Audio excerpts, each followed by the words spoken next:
بسم اللہ الرحمن الرحیم الحمدللہ الذی جعلنا من المتمسکین بولایت امیر المومنین اللہم ایاک نعبد و ایاک نستعین الصلاۃ والسلام بتحیۃ والاکرام علی اشرف الانبیاء والمرسلین واولادہ طیبین الطاہرین المعصومین ولعن اللہ تعالی علی اعدائهم اجمعین اما بعد فقد قال حق سبحانہ تعالی فی کتابہ المجید وفرقان الحمید وهو اصدق الصادقین وقولہ الحق بسم اللہ الرحمن الرحیم قد جاءکم من اللہ نور و کتاب مبین۔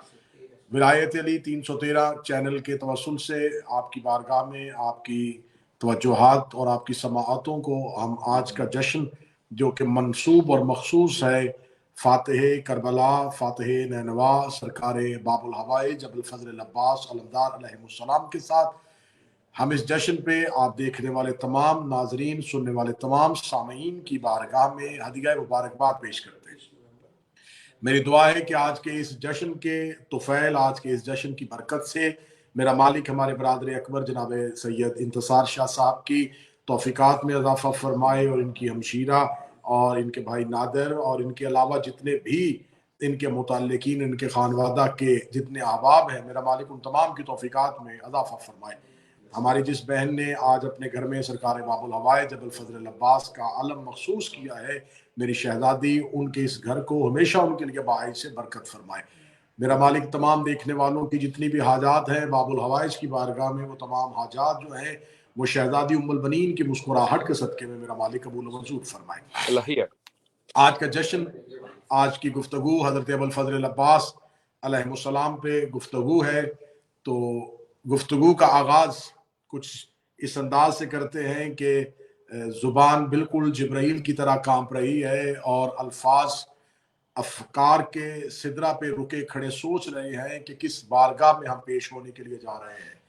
جو اللہ کے جلال کا جلال ہے اسے عباس کہتے ہیں، جو خدا کی رضا ہو اسے عباس کہتے ہیں، جو مشیت پروردگار کی مشیت میں پلے اسے عباس کہتے ہیں۔ عباس پڑھنے کے لیے، عباس لکھنے کے لیے، عباس کہنے کے لیے کیا بشر، کیا انسانیت، کیا لفظ اور کیا ادراک، کہاں سے بندہ وہ الفاظ لے کے جائے جو حضرت عباس علیہ السلام کی تعریف و توصیف کر سکے۔ بس اتنا ہی کہہ سکوں گا کہ رسالت ماپ کا اخلاق، سیدہ کی دعائیں، امام امیر المومنین، امام المتقین علی ابن ابی طالب کا جلال، حسن کا حسن، حسین کا کرم، سجاد کے سجدے، باقر کا علم، جعفر کی صداقت اور موسیٰ کاظم کی عطا، رضا کی رضا، تقی کی تقاوت، نکی کی نکاوت، عسکری کی ہیبت اور بارویں کی غیبت جب ایک پیکر میں ڈھل کے علی کے گھر کے اندر چلے تو اسے عباس کہتے ہیں۔ نعرہ حیدری علی علی اس باب الہوائے حضرت ابو الفضل العباس پہ کیا گفتگو کی جائے، اس آقا و مولا پہ کیا بولا جائے جو سورجوں کی حویلی میں چاند بن کر چمکے اسے عباس کہتے ہیں۔ اندھیرے میں چاند چمکنا اور ہوتا ہے، سورجوں میں چاند چمکنا اور ہوتا ہے۔ جس گھر میں شمس نبوت رہتا ہو، جس گھر میں قمر امامت رہتا ہو، جس گھر میں وہ نبی رہتا ہو جسے خدا نے یہ کہا ہو والشمس والضحیٰ، وہ نبی جس کو خدا نے سورج کہا ہو، جس گھر میں وہ علی رہتا ہو جسے خدا نے قرآن میں والقمر اذا تلاہا کہا ہو، اتنے سورجوں کی حویلی میں جو چاند بن کر چمکے اسے عباس کہتے ہیں۔ جو اتنے معصومین کے اندر رہ کے بھی اپنی وفا کو منوائے اسے عباس کہتے ہیں۔ حضرت عباس کسی ایک شخص کا نام نہیں بلکہ وفا کے مکمل قرآن کو عباس کہتے ہیں۔ حضرت باب الہوائے ابو الفضل العباس کی ذات پہ گفتگو کرنے سے پہلے میں نے جو لفظ کہا ہے، جو مشیت پروردگار کی مشیت میں رہتا ہو اسے عباس کہتے ہیں۔ یہ الفاظ نہیں تھے۔ مشیت پروردگار کسے کہتے ہیں؟ مشیت پروردگار کہتے ہیں جناب سیدہ کو۔ جناب سیدہ ہیں اللہ کی مشیت کا نام، کیونکہ خدا نے قرآن میں جہاں اپنی مشیت کا تعارف کروایا ہے، خدا نے کہا کہ میری مشیت وہ ہے کہ وہ جو چاہے وہ ہو جاتا ہے۔ آج بھی ہم کسی سے بات کرتے ہیں تو ہم کہتے ہیں کہ انشاءاللہ یہ کام ہوگا، یعنی کہ اگر یہ اللہ کی مشیت میں ہوا تو ہوگا۔ اس کا مطلب ہے کہ کائنات کا جو نظام چل رہا ہے وہ مشیت ازلی کے تحت ہے۔ خدا کا جو نظام چل رہا ہے وہ مشیت پروردگار کے تحت ہے۔ کوئی زندہ ہوتا ہے تو مشیت کے تحت، کسی کی موت آتی ہے تو مشیت کے تحت۔ جسے مشیت کہتے ہیں وہ مشیت جناب سیدہ ہے. اگر آپ کہیں گے آپ کے پاس کیا دلیل ہے کہ مشیت پروردگار سیدہ کا نام ہے، تو خدا نے قرآن میں نام نہیں لیا، خدا نے نشانی دی ہے کہ مشیت وہ ہے جو چاہے وہ ہو جاتا ہے. یہ جو کن کہتا ہے یہ کن پروردگار نہیں کہتا، کیونکہ کن کہنے کے لیے زبان چاہیے، زبان کو اپنا دہن چاہیے، دہن کو اپنا ایک چہرہ چاہیے، چہرے کو اپنا ایک وجود چاہیے. اس اللہ کے ہاں نہ وجود ہے، اس اللہ کے ہاں نہ چہرہ ہے، اس اللہ کے ہاں نہ زبان ہے، پھر اس اللہ کا وجود نہیں ہے، تو پھر وہ کون ہے جو کن کہتا ہے؟ خدا کہتا ہے یہ کن کہتا ہے اور فیکون وہ ہو جاتا ہے. یہ مشیت پروردگار کہتی ہے. تو اب جب ہم نے کہا کہ یہ مشیت پروردگار کس کا نام ہے، تو مشیت پروردگار کا ایک ہی ہمیں نشانی ملی کہ مشیت اسے کہتے ہیں جو کہہ دے وہ ہو جائے، جو کہہ دے وہ ہو جائے. اب دیکھنا پڑے گا جب جناب سیدہ سے حسنین کریمین نے کہا تھا کہ اماں ہمارا لباس کہاں ہے، تو شہزادی صدیقۃ الکبریٰ نے کہا تھا کہ آپ کے لباس درزی کے پاس ہے، جبکہ وہ درزی کے پاس تھے نہیں. تھوڑی دیر کے بعد ایک فرشتہ اتر آیا اور اس نے یہ کہا کہ انا خیاط الحسنین، میں حسنین کا درزی ہوں، جبکہ وہ بھی درزی نہیں تھا. جب فرشتے درزی کے پاس وہ کپڑے تھے نہیں تو سیدہ نے کہے کیوں؟ جب فرشتہ درزی تھا نہیں تو وہ درزی بنا کیوں؟ اس کا مطلب ہے کہ ہم جبریل امین کی بارگاہ میں جا کے پوچھتے ہیں کہ اے خدا کے فرشتے تو بتا، تو معصوم ہے، تجھ پہ جھوٹ زیب نہیں دیتا، تو نے یہ کیوں کہا کہ میں حسنین کا درزی ہوں؟ تو نے یہ کیوں نہیں کہا کہ میں سید الملائکہ ہوں؟ تو نے یہ کیوں نہیں کہا کہ میں سردار الملائکہ ہوں؟ تو جبریل امین نے کہا کہ جو اندر ہے اس نے یہ نہیں کہا تھا کہ کپڑے جبریل کے پاس ہیں، اس نے یہ کہا تھا کپڑے درزی کے پاس ہیں. اور یہ جو کہہ دے وہ ہو جاتا ہے، کیونکہ اندر محمد کی بیٹی نہیں بول رہی تھی، اندر اللہ کی مشیت بول رہی تھی. تو خدا کی مشیت کا نام زہرا ہے. وہ مشیت اپنی مشیت میں اگر سوچے کہ اللہ مجھے عباس جیسا بیٹا دے گا، تو پھر کہنا پڑے گا جس کا مکان ہی توحید کی مشیت ہو اسے عباس کہتے ہیں. نعرہ حیدری یا علی علی علی علی، جیو قبلہ جیو. جو مشیت پروردگار میں رہے اسے عباس کہتے ہیں. اگلا لفظ کہوں گا، یہ لفظ نہیں ہے، یہ میرا عقیدہ ہے. اللہ جانے یہ عقیدہ کون سنے کون برداشت کرے. جس کا پیکر نبوت کے پیکر کی طرح ہو اسے عباس کہتے ہیں. کیا بات ہے قبلہ، ماشاءاللہ. میں پھر لفظ دہراؤں گا تاکہ کوئی یہ نہ سمجھے کہ شاید سبقت لسانی ہو گئی، شاید مجھ سے غلطی سے کہا گیا. جس کا پیکر نبوت کے پیکر کے مطابق ہو اسے عباس کہتے ہیں. یہ لفظ کہا ہے تو میرے پاس اس کی پہاڑ سے مزنی دلیل ہے. اگر کسی انسان کو میرا لباس پورا آئے گا تو یہ اس بات کی دلیل ہے کہ اس کا لباس بھی مجھے پورا آئے گا. کسی کے بدن پہ میرے لباس کا آ جانا اس بات کی دلیل ہے کہ اس کا اور میرا بدن ایک جیسا ہے. سفین میں امیر المومنین کا کرتا پہنا ہے ابوالفضل العباس نے. سفین میں نہ عباس کو کرتے کی ضرورت تھی، نہ عباس کو کرتے کی احتیاج تھی. علی جانتے تھے کہ مشیت جانتی ہے کہ قیامت تک کے لیے کچھ ایسے بدبخت پیدا ہوں گے جو حضرت عباس کی عصمت کو نہیں سمجھیں گے. سفین میں جہاں عباس کی شجاعت دکھانا مقصود تھا، وہاں عباس کی عصمت کا تعارف کروانا بھی مقصود تھا، کہ کل کو یہ نہ کہے کہ جیسے حسن اور حسین معصوم تھے ویسے معاذ اللہ عباس معصوم نہیں تھے. تو سفین بن گئی عباس کی غدیر. غدیر میں ہوا تھا علی کی ولایت کا اعلان، سفین میں ہوا عباس کی عصمت کا اعلان. مولا امیر المومنین نے اپنے بدن کا لباس عباس کو پہنایا. یہ ہر مورخ نے لکھا، لیکن اگلی بات کیوں نہیں لکھی گئی کہ اگر علی کا لباس عباس نے پہنا تو عباس کا لباس بھی علی نے پہنا. اگر مولا امیر المومنین نے اپنا کرتا مولا ابوالفضل العباس کو پہنایا تو مولا ابوالفضل العباس کا لباس علی نے پہنا. تو جس کا کرتا امامت کے بدن پہ پورا آ جائے، جس کا لباس امامت کے بدن پہ پورا آ جائے، اور علی کا لباس نہیں، علی کا لباس مصطفیٰ کا لباس ہے. اس کی مشہور دلیل یہ ہے کہ جب رسالت مآب کے دنیا میں جانے کے بعد حضرت عباس ابن عبد المطلب نے آ کے کہا تھا یا علی آپ کے گھر میں جو نبی کے تبرکات ہیں وہ مجھے دیجیے کیونکہ میں چچا ہوں.